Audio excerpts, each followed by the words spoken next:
مذہب کے اوپر کوئی بھی کام کیا جا رہا ہے جو کہ مذہب ہی چھوڑ چکی ہے قوم، تو کوئی غلط کام نہیں ہے، مگر کوئی دین کا کام نہیں کر رہا تو وہ کنفیوز ہے کہ نہیں ہے ہی نہیں یہ کام، یہ اسلام ہے ہی نہیں، دین اسلام صرف مذہب ہے، یہ کنفیوژن ہے۔ تبلیغی جماعت کا بیسک نہج ہے، سب کو پتہ ہے، غیر مسلموں کو نہیں تبلیغ کرتے، وہ اسلام مسلمانوں کے اندر ایمان تازہ کر رہے ہیں وہ، ٹھیک ہے، دھیان میں رکھیے گا۔ اسی لیے اسرائیل میں بھی تبلیغی جماعت کے مشن آنے دیتے ہیں وہ، میں نے اس لیے اس ویڈیو میں کہا تھا کہ اس سے ان کو ان کی دیواریں نہیں ہلنے والی، مذہبی مسلمانوں سے نہیں دیواریں ہلنے والی، مگر یہ یاد رکھیے گا کہ جدھر جدھر بھی جن لوگوں نے بھی حرکتیں کی ہیں نا ریسنٹ 50 سالوں میں، ان سب کا بھی تبلیغ سے بھی ڈائریکٹ تعلق ہے، مجھے بھی اس بات کا پتہ ہے، ٹھیک ہے۔ میں کسی دیوبندی بریلوی ازم میں نہیں، آپ کو پتہ ہے میں نہیں جاتا ہوتا، میں ویسے آپ کو بتا رہا ہوں کہ مقصد تبلیغ نہیں مسلمان کا، مقصد نظام ہی ہے مسلمان کا۔ میں نے ایک اور ویڈیو میں کہا کہ اسلام نماز مسلمان کا مقصد نہیں، لائف سٹائل ہے، مقصد نظام ہے، ویڈیو کاٹی اور لکھا ہوا ہے اسلام نماز اسلام مسلمان کا مقصد نہیں ہے، ساحل ندیم۔ اور آگے کیا جملہ کہ انسان تو بنایا ہی عبادت کے لیے ہے، تو کیا مطلب روزہ نہیں عبادت، خالی نماز کے اوپر عبادت فٹ کی ہے؟ جہاد عبادت نہیں ہے، زکوٰۃ عبادت نہیں ہے، حج عبادت نہیں ہے، صرف نماز عبادت نہیں ہے، ہر کام پورا ملا کے عبادت۔ جب موقع آئے گا آپ خود سوچیں، کوئی بچی پکڑے گا یہاں سے کسی کی تو آپ کیا نماز پڑھنے جائیں گے، بچی کو چھڑائیں گے؟ کیا کہیں گے سر نماز کا ٹائم ہوا ہے، رک جائیں، آج دونوں اکٹھی نماز پڑھنے بعد میں بچی اٹھا لینا؟ کیا کریں گے اس کے ساتھ؟ جب دین کا معاملہ آپ کے سامنے جو بھی سامنے واقع آئے گا، آپ نے اس وقت یہ نہیں سوچنا کہ یار میں خود تو اس قابل ہوں نہیں، آپ کے سامنے واقع علی بن ابی طالب نے کہا سوالی تیرے پاس آئے گئی تب جب اللہ نے تیرے پاس جواب رکھا ہوگا۔ آپ کے سامنے واقعہ ہوتا ہی آپ کے ٹیسٹ کے لیے، اللہ کے یہاں تکے نہیں ہوتے کہ کسی کے سامنے کوئی واقعہ ہو گیا اور فرشتے نے کہا اوئے اوئے یہ کیا ہوا ہے، فرشتے نہیں ایسے اوئے اوئے کیا ہوا بولتے، سب کچھ بائی ڈیزائن ہے۔ آپ کے سامنے کوئی واقعہ ہو رہا ہے تو آپ اس کا مطلب ہے آپ کا ٹیسٹ ہے، چھلانگ لگائیں، ٹھیک کریں اس کو۔ ہمارے سامنے 70 سال سے پارلیمنٹ ہاؤس میں واقعہ ہو رہا ہے، آپ کچھ کر ہی نہیں رہے اور بابوں کو بھی الزام دے رہے ہیں۔ We are able man, we have to stand up کہ بھیا بات سنیں، غلط کو غلط ماننا شروع کر دیا ہم نے، کیا پتا میرا بیٹا آ کے جڑیں اکھاڑ دے آپ کی، اگر مجھ سے نہ ہوا تو، کیونکہ میں غلط کو غلط نہیں مانوں گا، غلط کو صحیح نہیں مانوں گا، سمجھ رہے ہیں نا؟ السلام علیکم سر۔ سر مسلم آئیڈینٹی کی بات ہو رہی ہے، چلے زیرو لیول سے ہم نے سٹارٹ کر لیا، چلے 1 سے پھر 2 سے بچوں سے یہ مسلم آئیڈینٹی ہم نے سٹارٹ کر لی ہوم سکولنگ کے ذریعے، لیکن اس کی مثال تو سر کچھ یوں نہیں ہے۔ اگر مسلم آئیڈینٹی چلے ہم نے پا بھی لی، ہم نے اپنی آئیڈینٹی پا لی، لیکن مثال اس کی کوئی ایسی عمارت کی نہیں ہے جیسے کہ اسلام کی عمارت ابھی بہت ٹوٹی پھوٹی ہے، اور اسی کو ہم ٹوٹی پھوٹی کنڈیشن میں ہی صرف رینوویٹ کر لیں، اور اس کا بیس چونکہ پارلیمانی نظام ہے ہمارا، وہ تو پھر بھی وہی ہوگا۔ اگر ہم اپنی آئیڈینٹی کر لیں مان لیں تو پھر بھی پارلیمانی نظام تو ہمارا وہی ہوگا، تو بیس تو کمزور ہے۔ اگر ہم اوپر سے اس کو خوبصورت کر لیں، بیس کمزور ہے تو پھر گر جائے گا سر۔ تو اس کے بارے میں آپ سر، یہ کنفیوژن ہے میری سر۔ پھر یہ یاد رکھیے گا کوئی بھی قوم نا 1 سال میں نہیں بنتی، 10 سال میں نہیں بنتی، قوموں کی ڈیفینیشن جو ہے نا وہ 100 سالوں کی ہوتی ہے۔ امریکہ میں جس کمپنی میں کام کرتا تھا، کینیڈا میں بھی اس کمپنی کے بھی، اور وہاں پہ جو جوئش لبریشن لیگ ہے ان کے تھرو بھی وہ اسٹیٹس تو شائع کرتے ہیں، وہ سیکرٹ تو رکھتے نہیں ہیں۔ جرمنی میں بھی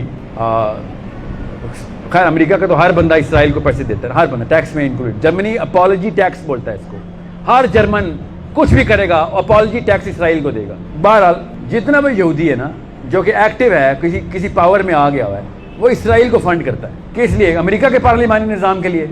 امریکہ کے پارلیمانی نظام کو انجوائے کرتا ہے، وہ بنا کس کو رہا ہے؟ وہ اپنی قوم کو بنا رہا ہے، یاد رکھیے گا۔ تو اسلام کا نظام کہیں پہ بھی اسٹیبلشمنٹ ہو رہا ہو، ابھی آپ کے ہمسائے میں ہو رہا ہے، ابھی آپ کو بتا رہا ہوں، اس وقت آپ کی عمریں نہیں ہے، نہیں تو میں آپ سے کوئی اور ڈیمانڈ کرتا، اس وقت آپ اس قابل بن جائیں کہ وہاں پہ یونیورسٹی کھولے جا کے۔ وہ اگر تل ابیب کو فنڈ کر رہے ہیں، ہم کابل کو کیوں نہیں فنڈ کرتے؟ وہ تل ابیب میں ریسرچ سینٹر کھول رہے ہیں، ہم وہاں کیوں نہیں کھولتے؟ یہاں پہ پارلیمنٹ ہاؤس میں آگ لگ جائے گی کہ یار یہاں پہ کیوں نہیں کر رہے ہو، وہاں پہ کیوں کر رہے ہو؟ تو ہم بتائیں گے بھائی وہاں پہ اسلام کے لیے کر رہے ہیں، یہاں پہ اسلام لے یہاں پہ کر لیں گے۔ ہمارے کوئی چاچا کے بیٹے تو نہیں طالبان، جو اللہ کا نام لے گا ہم اس کو اسٹیبلش کرنا شروع کریں گے۔ ہم مسلمان ہیں، پارلیمنٹ ہاؤس آپ چاٹتے رہے، ہم بھی چاٹتے رہیں گے آپ کے ساتھ، مگر ہماری ساری کی ساری ایفرٹ اس طرف جائے گی کہ جو نظام اسٹیبلش کرنے کے لیے اللہ کا نظام کھڑا ہے، ہم ادھر یونیورسٹیاں کھولیں، وہاں پہ ریسرچ سینٹر کھولیں، وہاں پہ باقاعدہ آرمامنٹس کی فیکٹری کھولنی چاہیے۔ جب آتا ہے کوئی نہ کوئی اٹیک کر لیتا ہے، کیوں کرتا ہے سمجھنے کی کوشش کریں۔ میں اس لیے نہیں کہ میں پرو طالبان ہوں، میں پرو اسلام ہوں۔ اگر یہی کام انڈونیشیا نے کیا ہوتا تو میں کابل کی جگہ انڈونیشیا کا منہ کرتا۔ مجھے کسی کے چاچے کا بیٹا نہیں، میں مسلمان ہوں۔ جہاں پہ اسلام کا نظام پورا اس کو اسٹیبلش کرے. ایک ایک یہودی کو یہ سینس کیوں کلیئر ہے اپنی قوم کی, ہمیں کیوں اپنی انفرادیت میں ڈالا گیا ہے. پاکستان کا پارلیمنٹ ہاؤس اللہ اس کو ہدایت پہ لے کے آئے, کیا پتہ اسی کو ترقی دینی پڑے ہمیں, مگر ایک سامنے نظام ہے. یاد رکھیے گا اللہ تعالیٰ نے وعدہ کیا ہوا ہے, اللہ کا وعدہ جھوٹا نہیں ہے. اللہ نے کہا تھا کہیں پہ بھی ڈیمو ولیج بنا دو, چھوٹی ولیج بناؤ بڑی بناؤ, شروع تو کرو نظام, پھر دیکھو آسمان سے بھی اور نیچے سے بھی کیسے ہے تمہارے پر رحمتیں شروع ہو جائیں گی.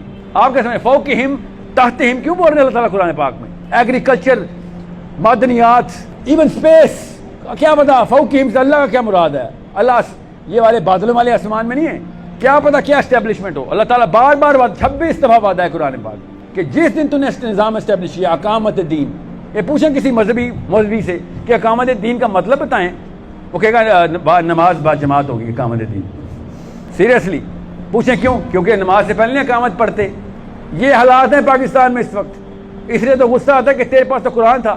عمران خان نواز شریف کے پاس قرآن تھوڑی ہے, نہ ہی وہ کلیم کرتے ہیں کہ مفتی ہیں. جو کلیم کرتا ہے اس سے پوچھوں گا کہ بھائی تیری طرف دیکھ رہا تھا میں کہ وعدے تو اللہ کے مانتا ہوں میں, نواز شریف عمران خان کے وعدے تھوڑی مانوں گا میں. پہلے ڈسا ہوں, کیا پتا سچے ہی ہوں, میں نہیں مان سکتا. مجھے صرف اللہ کا وعدہ پتا ہے کہ پوری دنیا میں نظام کیسے سیٹ کرنا ہے. اب یہ کر رہے ہیں, let's start doing what ever. آپ امریکہ جانے کی بجائے کابل یونیورسٹی جانے کی تیاری پکڑے, مگر پڑھنے کے لیے نہیں, پڑھانے کے لیے. اس قابل بنے نا, بننے کے لیے نہیں, بنانے کے لیے. میں ایگزامپل دے رہا ہوں خالی, کل کہیں اور ہوتا ہے, صومالی میں ہوتا ہے. میرا یہی والا لیکچر جہاں پہ بیٹھے کہوں گا وہاں پہ زیادہ ضرورت ہے صومالیہ میں. نظام جتنے بھی سیٹل ہو رہا ہے وہاں پہ اللہ کا وعدہ ہے. پوری دنیا کے اوپر وعدے شروع ہو جائیں گے مسلمان امت پہ اگر کسی ایک نظام کو تقویت دینا شروع ہو.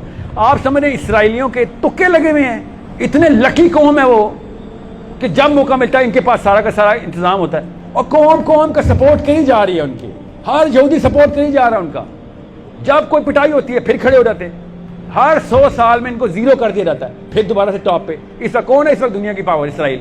وہ کیسے 45 میں تو زیرو پہ چلے گئے تھے, ان کے پاس تو گھر بھی نہیں تھے, ریفیوجیز تھے سارے. ریفیوجیز کسے کہتے ہیں؟ مہاجرین کو. ہمارے مہاجرین نے بھی کیا کیا تھا, مدینہ جا کے دنیا ٹیک اوور کی تھی, ان کے بھی مہاجرین نے دنیا ٹیک اوور کر لی. کیسے نظام سیٹ کریں قوم کے اوپر, قوم کا کانسیپٹ کلیئر ہے ان کے. ہمارے پاس بھی کلیئر تھا, ہم بھی ٹیک اوور کر گئے تھے, ہمارے بھی مہاجرین تھے نا. سمجھنے کی کوشش کریں, کسی شک میں مت رہیے گا. میں پرو اسلام ہوں, جہاں اسلام کا نظام ہو, اللہ کرے پشاور میں ہو, اللہ کرے اسلام آباد میں ہو. اس سے خوبصورت بات ہے میری زبان, میرے ہی بھائی لوگ میرے محلے میں, مطلب اجر 10,000 گنا زیادہ. پھر میں وہاں پہ حوصلے لگاؤں گا طالبان کو, ادھر آؤ بھائی, نظام ہمارے پاس ہے, ادھر ہمیں چاہیے مین پاور چاہیے. ادھر جہاں پہ نظام کی بات ہوگی وہاں پہ ہمیں اپنے کانسیپچول آئیڈینٹی کلیئر کرنی پڑے گی کہ ہم نظام کو اسٹیبلش کرنے والے ہیں. جی اگلا کوشچن لیں. ہم اس طرح رینیسنس آف نالج جس طرح یورپ میں ہوا تھا, خلافت راشدہ کے بعد جس طرح ہم راستہ گم ہو گئے تھے, بنو امیہ, عباسی, فاطمید اور عثمانیوں کے پاس اور سلاطین جتنے مسائل تھے, ہم انہی خاندانی لوگوں میں رہ گئے, اور انہی خاندانی لوگوں کی وجہ سے, ان کی سلطنتوں کی وجہ سے جو اور ناٹ سے درباری عالم وغیرہ, مگر کچھ علماء حق ہوں گے کھڑے ہوں گے, تھوڑی سے مقدار میں زیادہ درباری لوگ بھی ہوں گے اپنے پیٹ کے لیے کھڑے ہوں گے. تو کیا جب سے خلافت راشدہ ٹوٹی ہوئی ہے اب ٹل نو, کیا اس اثر کی وجہ سے مسلم امہ کی سائیکالوجی پہ بہت زیادہ فرق نہیں پڑا ہوگا ان جیسے علماء کی وجہ سے, یا اور لوگ جو سلاطین کے زیر اثر اور خاندانی لوگوں کے زیر اثر تھے؟ دیکھیں یہ جو اسلام میں مذہب کا کانسیپٹ آیا نا, جو آپ کا سوال بہت ہی اچھا ہے. میں نے آپ سے کہا نا لیول 2 ہائیبریڈ وہی ہوتا ہے جو لیول 1 ہائیبریڈ, جو بیسس کے اوپر ہائیبریڈ ہو جائے. ہمیں بیس اسلام میں ہے نا, ہمارے بیس پہ تو اسلام ہے, اس پہ اگر ہائیبریڈ ماڈل لگائیں گے تو 2 الگ الگ مولویوں کے بیچ میں اسلام نہیں بچنے والا. ایک بچے کا اسلام نہیں بڑھ سکتا. ایک مولوی کہہ رہا نہیں یہ غلط ہے, دوسرا کہہ رہا غلط ہے. میں فرقہ واریت کے اس لیے خلاف ہوں, میرے گھر کا بچہ غیر مسلم ہو جاتا ہے اس سے. مجھے پتا ہوتا ہے کہ ہاں یار نہیں, دونوں میں کچھ باتیں ٹھیک ہیں, اچھائیاں لے لو اس سے بھی اس سے, مجھے ہی پتا ہے, مگر میرے بچے کی بیسک نفسیات کے اندر اس لیول کی ڈسنس کنفیوژن آتی ہے کہ اگر مولوی صاحب بھی کافر ہیں, کوئی ایک مولوی تو کافر ہوتا ہے دونوں میں سے, تو میں کیوں کس کے ساتھ مسلمان ہوں؟ میرا تو ابھی چھوٹے بھائی کو تھپڑ لگایا جا کے, ابھی چھوٹا بچہ تو ایسے ہی سوچتا ہے کہ یہ اتنی عمر گزارنے کے بعد بھی کافر ہوا, مسجد میں نماز پڑھنے کے بعد بھی کافر ہو گیا ہے, تو اس کا مطلب ہے یہ ٹریک جو ہے نا اتنا سیف نہیں ہے. سیکیورٹی کی sense zero, self esteem zero, definition ہل گئی, سیلف کانفیڈنس شیٹر ہو گیا.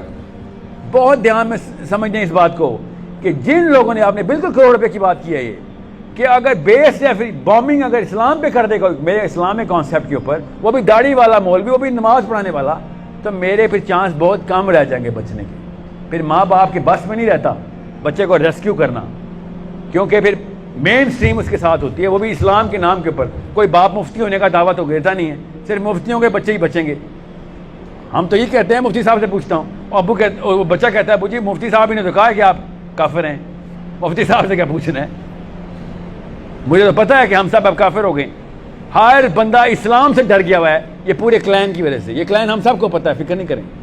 کسی کا کیا نام لینا, ہر وقت کسی نہ کسی پاور کو خوش کر کے اسلام کے اندر, جیسے وہ نہیں ہمارا پاکستان کا صدر تھا جو وہ ممنون حسین, وہ جا کے اسٹیج پہ کھڑے کہتا ہے مفتیوں سے گزارش ہے کہ کوئی گنجائش نکالیں, سود کو ذرا حلال کرائیں.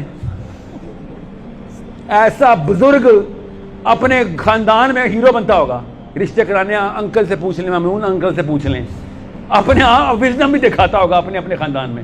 اس کو اتنا ہی پتا کہ بیس پہ کنفیوز ہے. وہ کیسے ہوتے ہیں ایسے بابے پاکستان میں کنفیوز کیسے ہوتے ہیں ممنون حسین جیسے. مفتیوں سے گزارش ہے, کوئی جیسے جبرائیل امین سے گفتگو کر رہا ہو کہ یا اللہ سے کیا نا کوئی گزارش کر, سود حلال کرا دے پلیز. تو کیوں نہ کنفیوز ہو ہم سارے.